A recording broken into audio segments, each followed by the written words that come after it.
Doctor नळगीरकर, कमलनयन बजाजमध्ये cataract आणि cornea refractive surgery consultant म्हणून काम करतो.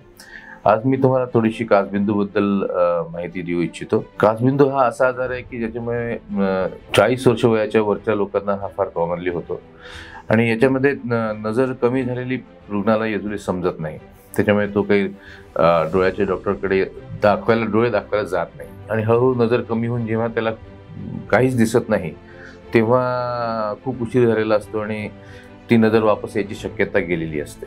त्याच्यामुळे 40 वर्ष वयाच्या वरच्या सगळ्यांनी वर्षातनं एकदा डोळ्याची तपासणी करून घेणं, काहीही त्रास नसताना, कारण नसताना सुद्धा एकदा तपासणी करून घेणं आवश्यक आहे. कारण त्याच्यामध्ये डोळ्याचं प्रेशर, मागची नर्व हे चेक करतो आणि त्याच्यामुळे आम्हाला समजतं की याच्यामध्ये काचबिंदूची किती शक्यता आहे.